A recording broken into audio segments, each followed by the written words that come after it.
That pile of unopened mail on the counter, the form you printed 3 times but never mailed, your ballot sitting on top of your counter waiting to be mailed, that paperwork that is just haunting you.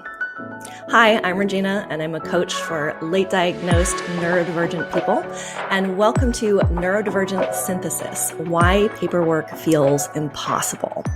So it seems like it should be simple, right? Like you just need to sort through the mail. You just need to get your ballot in the ballot box.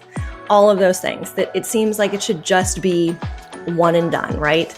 But every time you try, your brain just nopes out. It just says, there's nothing here for me. Why would I want to do this?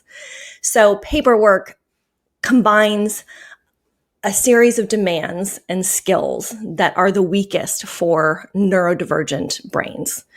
There's executive functioning, you need emotional regulation, task initiation, working memory, and often it will trigger things like demand avoidance and rejection sensitivity. It seems like it should be a small thing, but it ends up being a big thing. And so I'm going to explain a little bit of why all of these pieces, why and how all of these pieces work together to create the perfect storm of neurodivergent torture.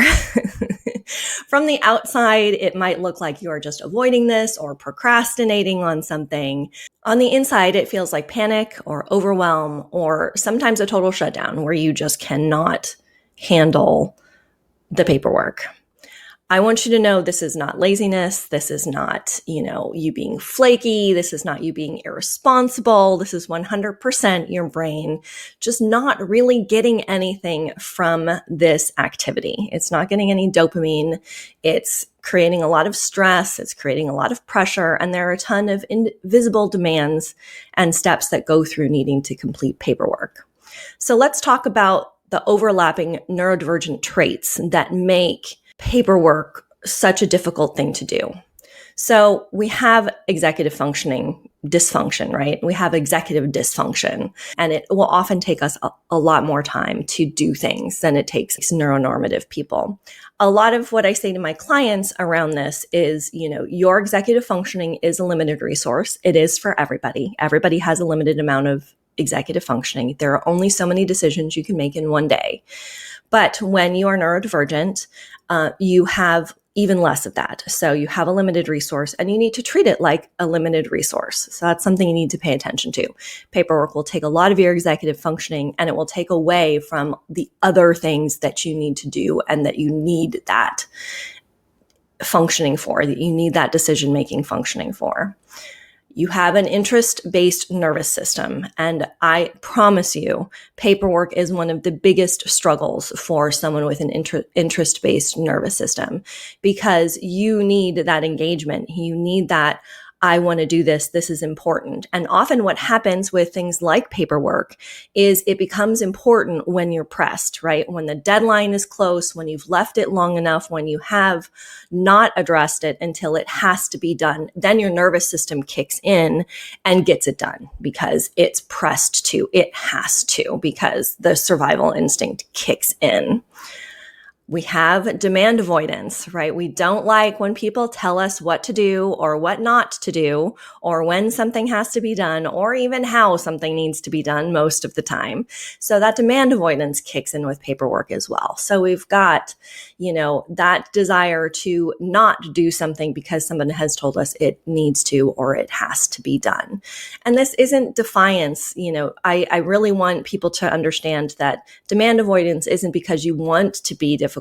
It's because your nervous system kicks into fight or flight and you feel like you don't have autonomy over the process. And that's why you don't want to do it and why you feel threatened by just the fact that you have a form of paperwork that needs to be filled out for whatever it needs to be filled out for.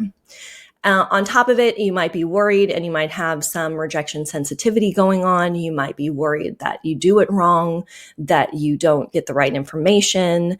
If you're handwriting it, maybe that you fill it out and you have to scratch it out and do it over again. I mean, there's 100 different things that could go wrong. You could check the wrong box off. I did that when I had some paperwork for my unemployment claim I had.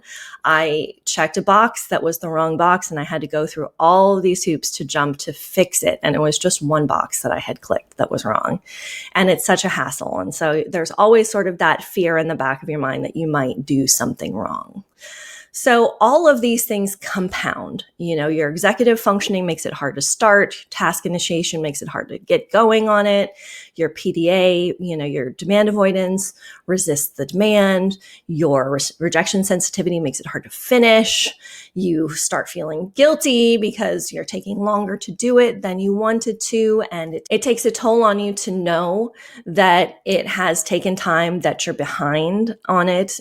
All of these things kind of lead into emotions that don't feel good. So then forever, you just associate all of these not great feelings with getting your paperwork done. And that doesn't feel great, right? It doesn't feel great. And then you continue that cycle because you continue to avoid it because you feel bad about it and you feel guilty when things are late and when you're behind on stuff. So it creates this really awful, cycle associated with all of this. We want to think about this as like one really big insight for you.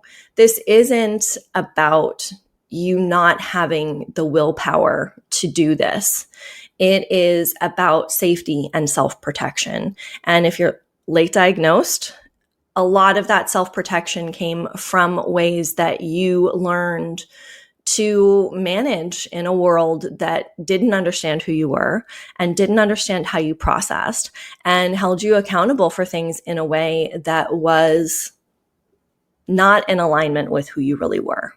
So be kind to yourself. These struggles are real. This is not you failing. This is your brain not being able to process in the way that is helpful and hopeful and gives you that energy and that drive to, move forward and get things done.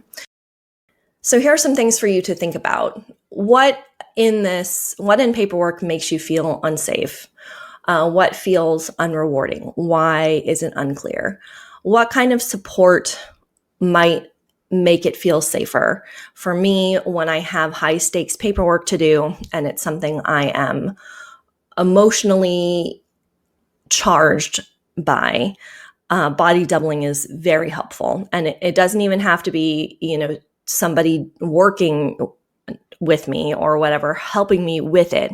Just having somebody sit in the room with me, or even like be on a video call on my phone, like just having somebody else around as I'm doing it will help a lot. And I used to think body doubling was kind of silly. I was like, I don't really understand why this helps. And now I get it. Sometimes just having somebody else, doing their own thing in the space that you're doing your own thing, virtually or in person, really can make a difference. So, consider, does body doubling help for you?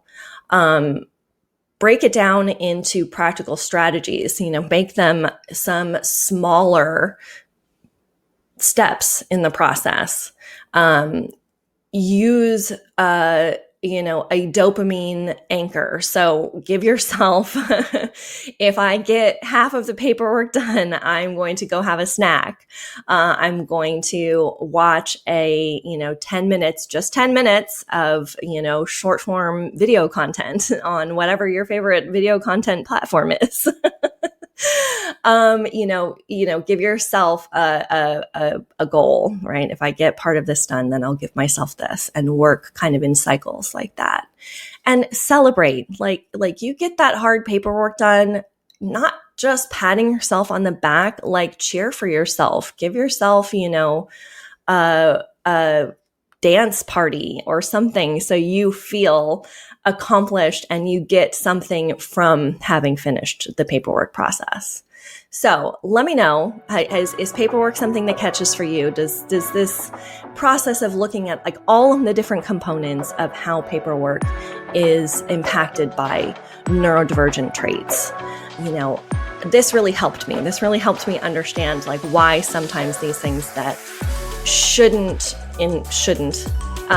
feel complicated really are. So let me know your thoughts. Hit me up on Instagram at Dr. Regina PhD. And remember, your wiring isn't broken. Your system just needs better calibration.